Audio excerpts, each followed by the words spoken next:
Hello students, हमने 10th class की science का चैप्टर 3 स्टार्ट किया हुआ है, metals and non metals. Lesson आपने रीड कर लिया होगा। आज हम लेसन 3 के ब्लू बॉक्स के क्वेश्चन स्टार्ट करते हैं। ओके स्टूडेंट्स, देखिए क्वेश्चन नंबर 1 क्या है। Give an example of a metal which. आपको एक मेटल का, एक धातु का एग्जाम्पल देना है जिसके आगे आपको क्वेश्चन दे रखा है is a liquid at room temperature. That means आपको एक ऐसे मेटल का एग्जाम्पल देना है जो रूम टेम्परेचर पर क्या हो, लिक्विड हो, द्रव्यावस्था में पाया जाता हो रूम टेम्परेचर पर। तो ऐसे मेटल का नाम आपको देना है। तो ऐसा मेटल कौन सा है? मर्क्यूरी। क्या है? मर्क्यूरी, जिसका फॉर्मूला क्या है? Hg। मर्क्यूरी का फॉर्मूला क्या होता है? Hg। मर्क्यूरी एक ऐसी मेटल है जो रूम टेम्परेचर पर किस स्टेट में पाया जाता है? लिक्विड स्टेट में। कैसे स्टेट में मरकरी मिलता है? लिक्विड स्टेट में। ओके स्टूडेंट्स, पारा जिसको हम बोलते हैं और ये थर्मामीटर में यूज किया जाता है। सेकंड है, आपको एक ऐसी मेटल का नेम बताना है can be easily cut with a knife, जिसको आप चाकू से आसानी से काट सकते हो। तो ऐसी धातु कौन सी है? सोडियम। सोडियम इतनी सॉफ्ट मेटल है कि हम इसे इजिली चाकू की हेल्प से भी काट सकते हैं।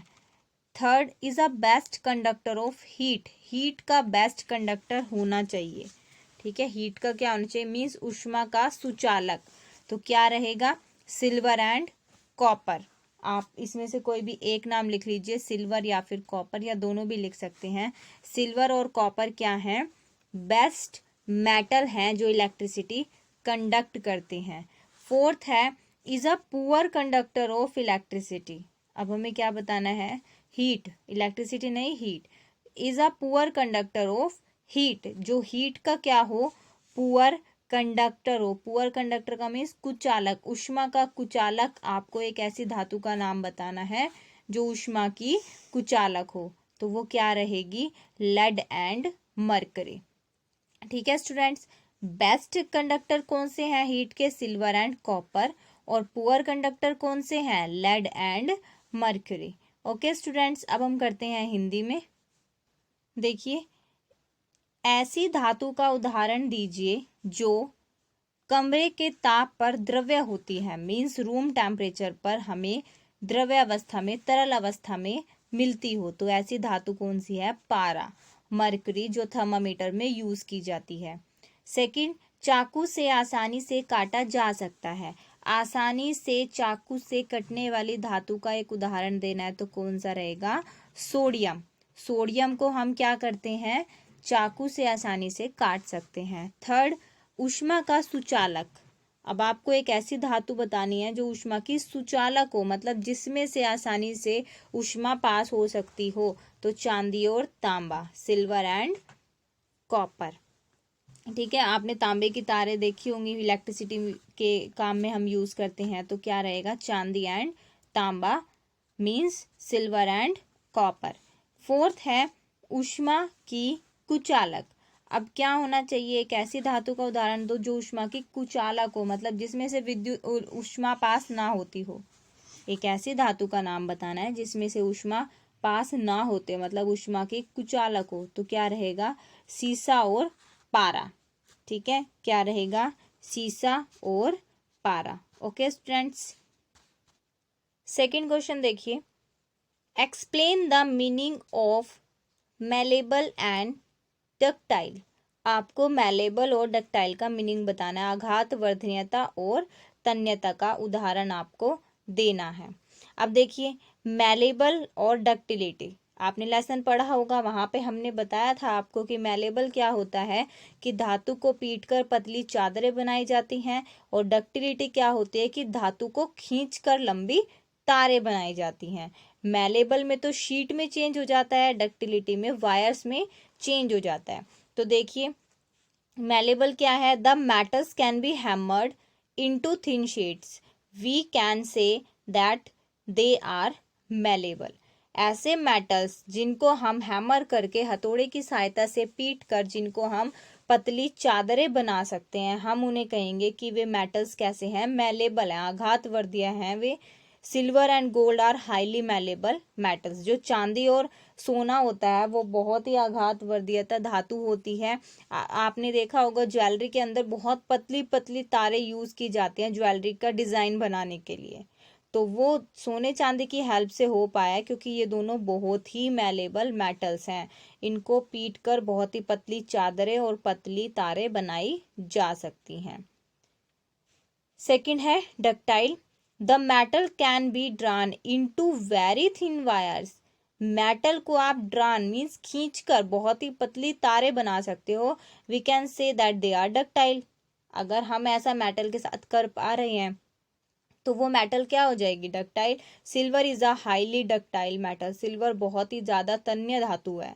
सिल्वर की बहुत ही पतली तार आप खींचकर बना सकते हो। अब हम करते हैं हिंदी में। आघातवर्धीय और तन्य का अर्थ बताइए। आघातवर्धीय देखिए क्या होता है, धातु को पीटकर उन्हें पतली चादर में परिवर्तित किया जा सकता है। धातु को पीटकर पतली पतली चादरें बनाई जा सकती हैं।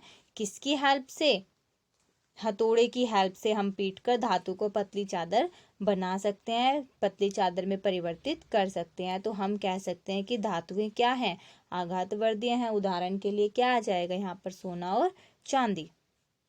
तन्य देखिए, तन्य में क्या हो जाएगा, धातुओं को खींचकर लंबी तारों में परिवर्तित किया जा सकता है। अब धातु को खींचकर लंबी तार बनाई जाती है, यहाँ पर धातु को पीटकर पतली चादर बनाई जाती है। तो अगर हम धातु को खींचकर लंबी तार बनाने में सक्षम हैं तो हम कहेंगे वो धातु कैसी हो गई है, तन्य हो गई है। ठीक है स्टूडेंट्स, एग्जाम्पल आपका रहेगा सिल्वर। ओके स्टूडेंट्स, देखिए next question. Why is sodium kept immersed in kerosene oil? आपको बताना है कि जो सोडियम है, सोडियम को कैरोसिन में डुबाकर क्यों रखा जाता है। जो सोडियम है, सोडियम को कैरोसिन में डुबाकर क्यों रखा जाता है। Sodium is a highly reactive metal.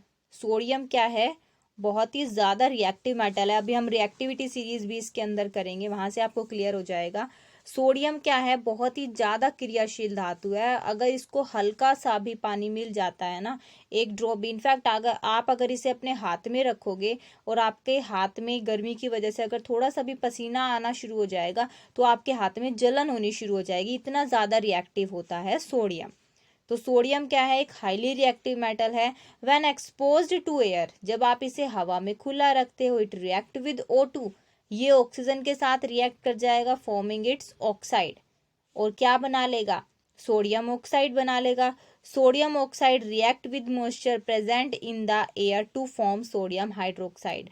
और उसके बाद जो सोडियम है वो किसके साथ रिएक्ट कर जाएगा, मॉइस्चर के साथ, नमी के साथ, दैट मीन्स वाटर के साथ, जो कि एटमॉस्फेयर में प्रेजेंट है, एयर में प्रेजेंट है। और क्या बना देगा, सोडियम हाइड्रोक्साइड। कुछ भी लर्न करने की जरूरत नहीं है, आप सिर्फ ये रिएक्शन को देखिए। सोडियम था, उसने एयर के साथ रिएक्ट किया तो क्या बनाया, जब ऑक्सीजन के साथ रिएक्ट करेगा सोडियम का ऑक्साइड बनाएगा। और जब सोडियम का ऑक्साइड फिर से वाटर के साथ रिएक्ट करेगा तो क्या बन जाएगा, सोडियम हाइड्रोक्साइड। यही ऊपर वर्डिंग में बोला गया है कि सोडियम पहले एयर के साथ रिएक्ट करेगा तो सोडियम ऑक्साइड बनेगा, फिर सोडियम ऑक्साइड वाटर के साथ रिएक्ट करेगा तो सोडियम हाइड्रोक्साइड बनेगा। ठीक है, तो हो क्या रहा है यहाँ पर, सोडियम बहुत ही रिएक्टिव मेटल है। अगर हम इसे एयर में ओपन रखेंगे तो ये क्या हो जाएगा, अपना ऑक्साइड बना लेगा।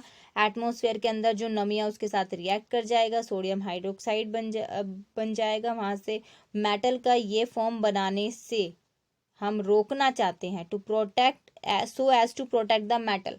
हम इस मेटल को सेव रखना चाहते हैं तो उसको क्या किया जाता है, कैरोसिन ऑयल में डुबा कर रखा जाता है। अभी मैंने आपको बताया था कि ये बहुत ही ज़्यादा जो है ना एक्सप्लोसिव भी है, बहुत ज़्यादा ये जलने वाला पदार्थ है, ज्वलनशील पदार्थ है ये बहुत ज़्यादा। अगर इसको हल्का सा भी पानी मिल गया, और एटमॉस्फेयर में आपको पता ही है वाटर है, तो ये उसके साथ रिएक्शन करके सोडियम हाइड्रोक्साइड बनाएगा और फिर क्या हो जाएगी, हाईली एक्सप्लोसिव रिएक्शन हो जाएगी वहां से।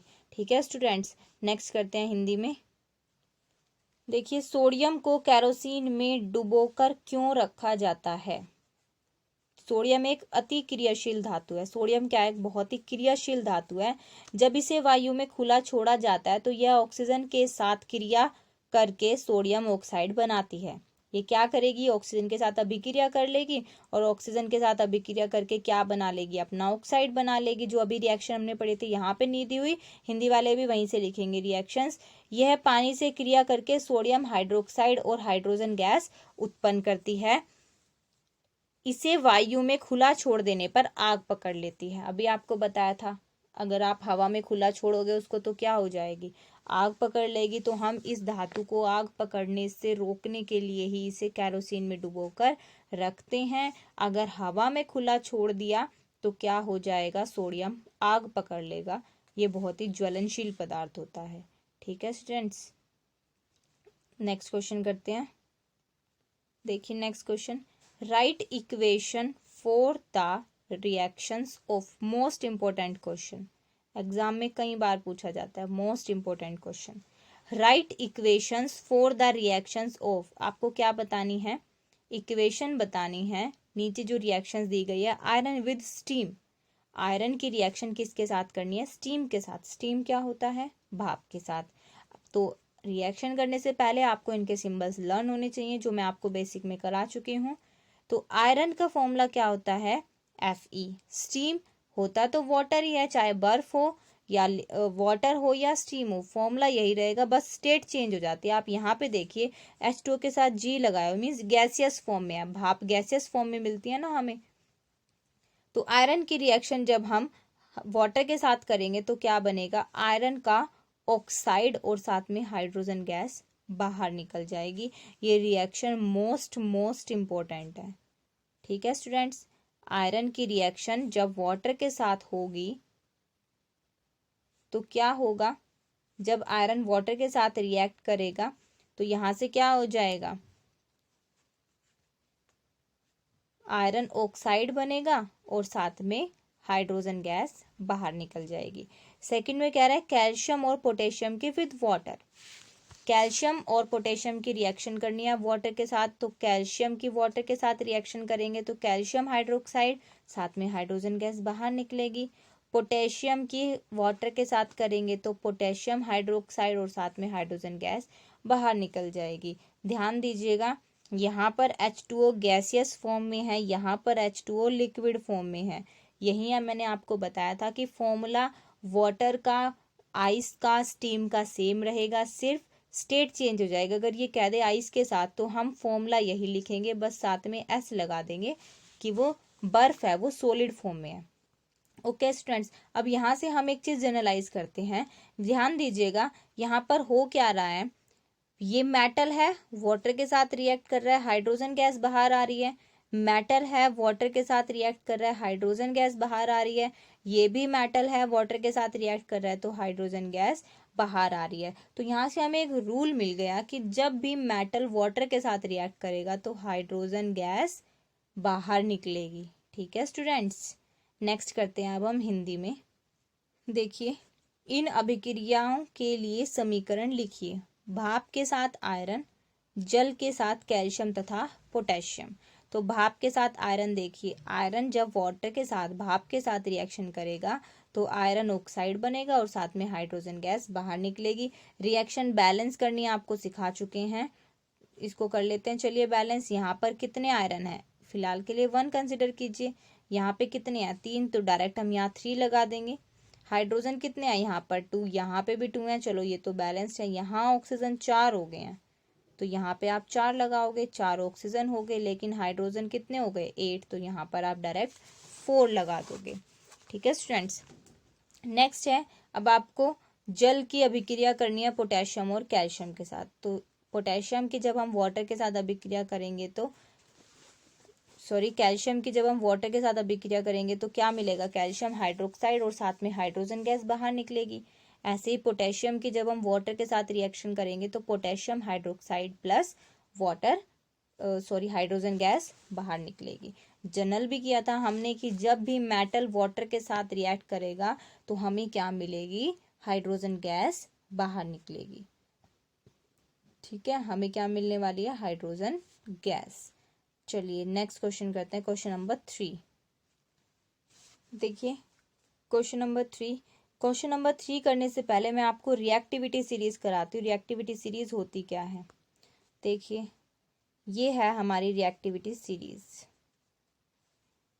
है क्या यहाँ पर, potassium, sodium, calcium, magnesium, aluminium, zinc, iron, lead, hydrogen, copper, mercury, silver, gold. ठीक है स्टूडेंट्स, याद कैसे करोगे, एक छोटी सी ट्रिक है वो आपको बता रही हूँ। के से कभी ना, सी ए कार, एम जी में, एम आ रहा है ना सेम, में, ए एल से क्या हो जाएगा, अकेले, जेड एन से जाना, एफ ई से फिर, बी है क्यों, मरकरी, सिल्वर, गोल्ड। ये डायरेक्ट ऐसे याद रखना है, कभी ना कार में अकेले जाना, फिर बी है क्यों, मरकरी, सिल्वर, गोल्ड। अब इसको समझिएगा ध्यान से, देखिए इसमें जैसे जैसे हम नीचे जाएंगे, जैसे जैसे आप यहाँ पर नीचे जाते जाओगे वैसे वैसे रिएक्टिविटी कम होती जाएगी।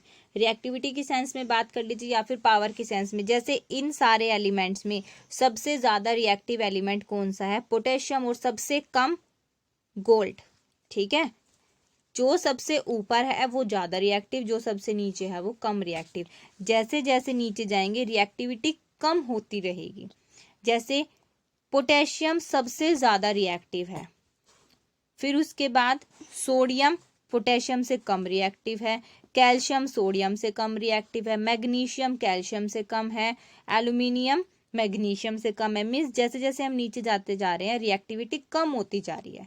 ठीक है, अब उसके बाद ये रिएक्टिविटी हेल्प कैसे करेगी हमारी, जो एलिमेंट इस टेबल में ऊपर है तो वो एलिमेंट अपने से नीचे वाले को डिस्प्लेस कर देंगे।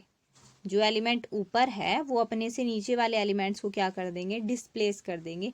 एक एग्जांपल दे रही हूँ, एग्जांपल से समझते हैं। जैसे हमने ये रिएक्शन करी है FeSO4 प्लस Cu, ठीक है, Cu, तो यहाँ से क्या हो जाएगा, देखिए Fe ये रहा, Cu ये रहा, तो यहाँ पे क्या है, आयरन ज्यादा रिएक्टिव है, कॉपर कम रिएक्टिव है ना। तो क्या कॉपर यहाँ इसको डिस्प्लेस कर पाएगा, नहीं कर पाएगा, यहाँ पे आ जाएगा नो रिएक्शन। क्या आ जाएगा, नो रिएक्शन। चलिए उल्टा करते हैं, CuSO4 प्लस Fe, अब क्या होगा, आयरन कॉपर से ज्यादा रिएक्टिव है क्योंकि ऊपर है, ऊपर वाला नीचे वाले को डिस्प्लेस करेगा, आयरन ऊपर है, तो यहाँ से क्या हो जाएगा FeSO4 प्लस Cu, ये रिएक्शन हो जाएगी, ये रिएक्शन नहीं होगी। तो क्या हुआ, ऊपर वाले ने नीचे वाले को क्या कर दिया, सॉल्यूशन से डिस्प्लेस कर दिया।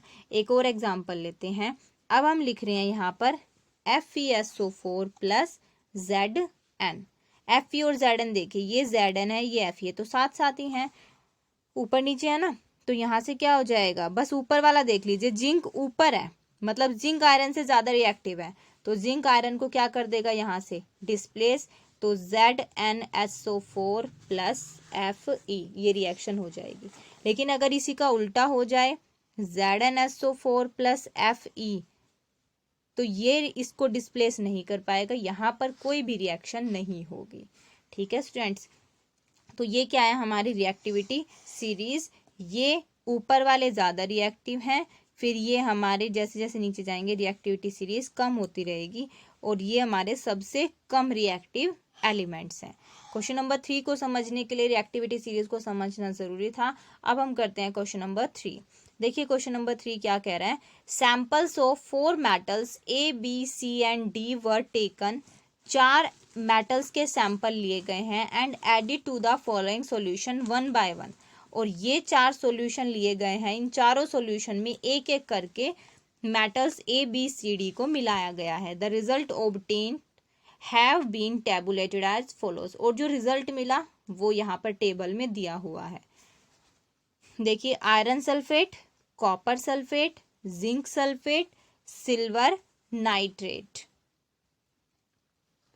आयरन सल्फेट का फॉर्मूला क्या होगा यहाँ पर, FeSO4। उसके बाद कॉपर सल्फेट का फॉर्मूला क्या होगा, इसका था FeSO4, कॉपर सल्फेट का CuSO4, जिंक सल्फेट का ZnSO4 और सिल्वर नाइट्रेट का AgNO3। ठीक है स्टूडेंट्स, आपको ध्यान क्या रखना है, पहले तो इन्हीं चारों में हम देखते हैं सबसे ज़्यादा रिएक्टिव कौन सा है। ये आयरन, कॉपर, जिंक, सिल्वर, ये पहले नंबर पे आता है। जिंक आयरन से ज़्यादा रिएक्टिव है, फिर आयरन, फिर कॉपर और लास्ट में सिल्वर। लेकिन हमसे इनकी रिएक्टिविटी सीरीज उसने नहीं पूछी, हमसे बात की गई है ABCD के बारे में, हमें तो ABCD का बताना है। ठीक है, जिंक सबसे ज़्यादा रिएक्टिव है यहाँ पर, फिर आयरन, फिर कॉपर और फिर उसके बाद 4th नंबर पे है सिल्वर। चलिए क्वेश्चन करते हैं। Use the table above to answer the following questions about metals ABCD। देखिए एक बार टेबल रीड आउट कर लेते हैं। ए ने क्या किया है, इसके साथ कोई रिएक्शन नहीं की, यहाँ पे तो उसने हमें कोई ऑब्जर्वेशन दी ही नहीं है, जो ऑब्जर्वेशन दिया हम सिर्फ उसके बारे में बात करेंगे।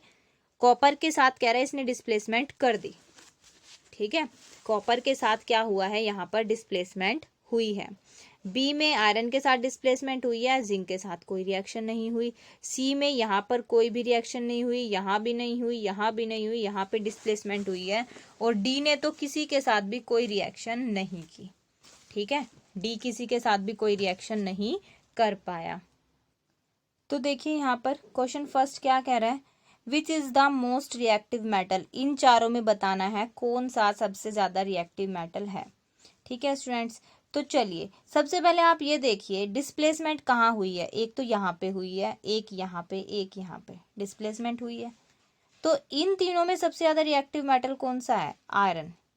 इन तीनों में सबसे ज्यादा रिएक्टिव मेटल कौन सा है, आयरन। मतलब जो ज्यादा, इसकी तो बात ही नहीं हुई यहाँ पर, इन तीनों में बात हो रही है। इन तीनों में ज्यादा रिएक्टिव मेटल को ये डिस्प्लेस कर पाया है, इसका मतलब ये क्या हो गया, इन चारों में सबसे ज्यादा रिएक्टिव। ध्यान से समझना इसको, थोड़ा सा है ये अजीब क्वेश्चन। यहाँ पर क्या हुआ है, डिस्प्लेसमेंट एक यहाँ पे हो रही है, एक यहाँ हो रही है डिस्प्लेसमेंट, एक यहाँ, तीन ही डिस्प्लेसमेंट हुई है, बाकी तो नो रिएक्शन ही कह रहा है। ये नो रिएक्शन होने का मतलब क्या है कि वो तो वैसे ही लीस्ट रिएक्टिव हो गया।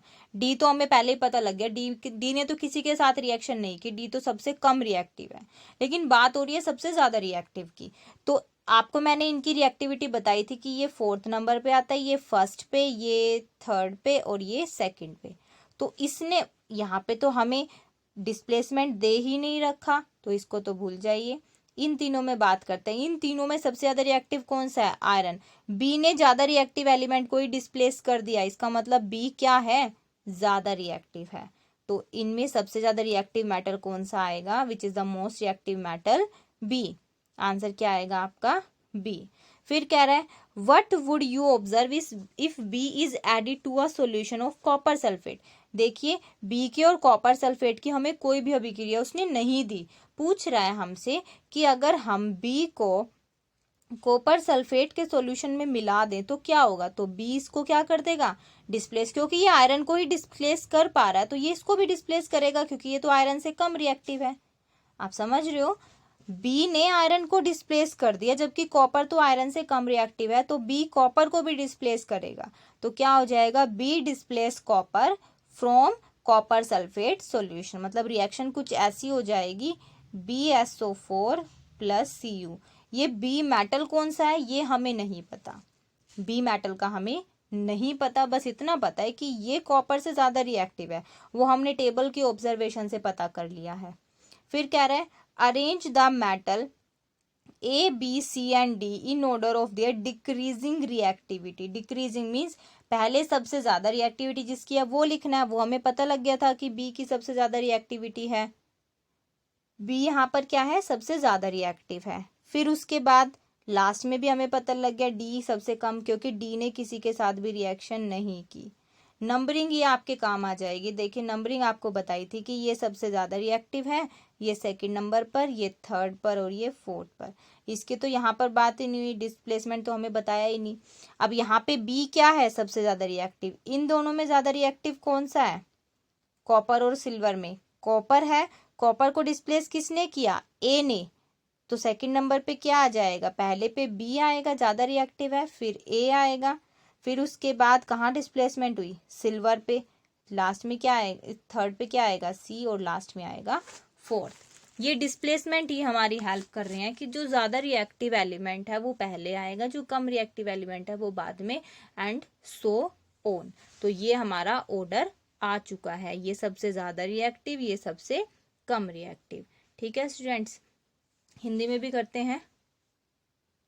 देखिए ए, बी, सी और डी 4 धातुएं के नमूनों को लेकर एक एक करके निम्न विलयन में डाला गया है। इससे प्राप्त परिणाम को निम्न प्रकार से सारणीबद्ध किया गया। ये ऑब्जर्वेशन दी हुई है।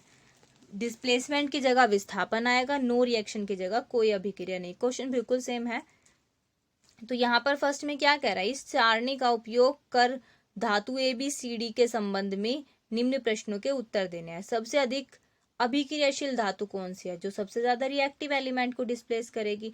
यहाँ पर सबसे ज्यादा तो जिंक है, फिर आयरन है, फिर कॉपर है और फिर सिल्वर है।